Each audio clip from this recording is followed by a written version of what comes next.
Hey, my name is Nathan Nguyen, and I'm a kinesiology student currently studying at Craig Kilberg Secondary School. And today I will be presenting to you my topic, which is the knee. And just before we hop into the nitty gritty of the topic, let me quickly recap the systems that make up our knee and allow it to function. So, first off, we have the skeletal system. It's made up of roughly 206 bones, dividing itself into two main parts: the axial skeleton, holding 80 bones, and the appendicular skeleton, holding 126 bones, and on average, accounting for around 14% of our total body weight. Its main functions include structural support, protection. It's a growth center for cells and body movement and mineral storage.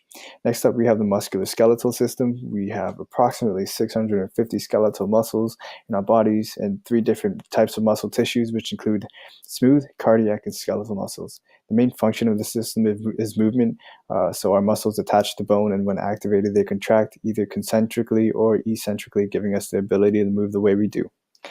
So here I have for you something you've probably seen many times through your careers as physiotherapists, which is the golden soccer kick.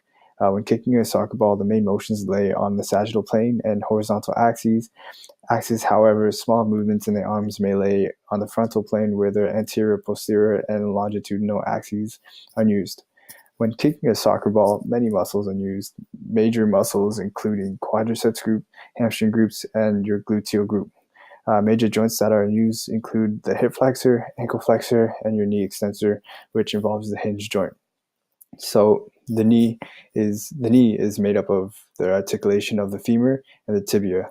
As a hinge joint, the knee is only able to perform along a single plane, allowing flexion and extension, which is seen in a soccer kick as the knee is flexed during the backswing of the kick and extended during the follow through. So the knee joint is made up of the femur, tibia, and patella.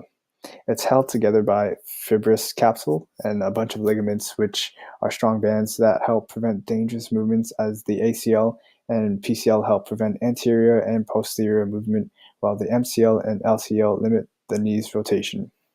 So, although ligaments do a pretty good job of preventing injury, the knee is still pretty vulnerable to injuries, as the knee supports a very large amount of body weight.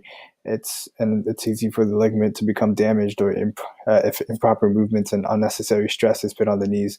So injuries such as sprains, strains, bursitis, dislocation, and meniscal tears are common among athletes who overuse the knees. So when faced with the knee injury, one may take on a different treatment depending on how severe the injury is. For example, chronic knee injuries such as tendonitis or inflammation in the knee or bursitis can be treated with anti-inflammatories or aspirations or antibiotic treatments. However, more extensive injuries such as torn ligaments, fractures, or dislocations of the knee may require surgery, and staying off the leg by using crutches or a wheelchair is probably highly recommended.